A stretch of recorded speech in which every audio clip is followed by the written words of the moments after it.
احنا بقالنا سنه واولادي في المستشفيات. البنت دي تطلع بعمليه، دي تدخل، دي تطلع، دي تدخل. في ايه؟ في ايه؟ الدكتور بيقول مش عارفين والله. انا ما نعرفش في ايه صراحه. طب بيعملوا تحليل هرمونات، طب اعملوا ما اعرفش ايه، طب هاتوا ايه، في ايه، في ايه، في ايه. وناس واحد يكلمني معلش بقى صراحه كده في وشك، احنا بقى عايزين حصه دكتوره من فلوس الميديا اللي بتقول الحمد لله اتقفلت واعلنا افلاسنا بفضل الله تعالى بقضيه جاب علي قضيه ضرايب ما يعدي فوق ال 700,000 ليره. انا اذيت مين عشان تاذوني الاذيه دي؟ انا اذيت مين؟ ومديني فرصه شهر للسداد، والا بقى تخش في قضيه وكرشمه مع الدوله.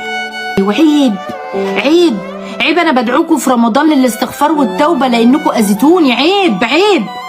والدوائر القريبه وبتاعنا، انا والله لو ما بطلوا والله لا اطلع اقول اسمائهم بالاسماء، وتبقى كده يعني في وسط عيالهم وناسهم واهاليهم وقرايبهم قد ايه هم ناس مؤذيه. ايه الناس دي؟ ايه الناس دي؟